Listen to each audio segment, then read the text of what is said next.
So one of my favorite poems from American Sonnets for My Past and Future Assassin begins, "On some level, I'm always full of Girl Scout cookies." This is on page 31.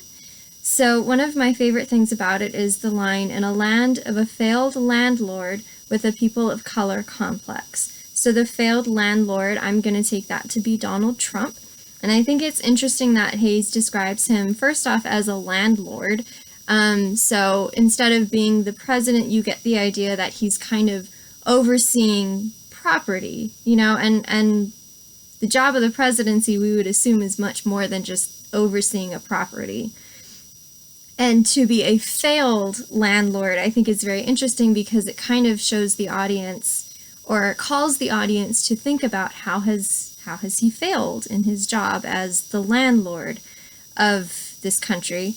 And then with the people of color complex, so obviously Donald Trump is very racist, and that's where his people of color complex comes from. But even that word of complex, so a complex, when I have a complex with someone, that means I have a problem with someone. If I have a complex directed towards my brother, that means I have a problem with my brother.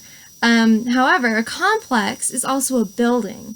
And so again, that idea of like a failed landlord, and landlord being, someone who controls or owns a building or a piece of land that somebody else rents out and lives on, and complex also tying it to a building. So I thought that was very clever. On some level, every action is an affirmation of personality. And then the poem goes on to kind of describe a couple of different characters. So there's someone dancing in the subway. There's the speaker himself describing a party he's going to and how he's feeling. And then a bunch of people taking selfies on the sidewalk. So within each of those people, you see three different personalities. And then within that, and also the language that's used to describe these people is very interesting. And I want to leave that to you guys to discover for yourselves. But I want to leave you with one final thought about it. So if every action is an affirmation of personality, as Terrence Hayes describes these people, he's describing what he sees as their personalities.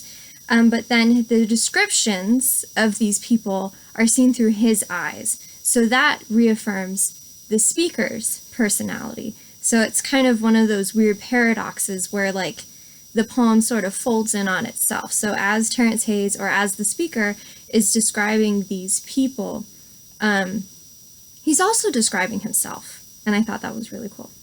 So there you go.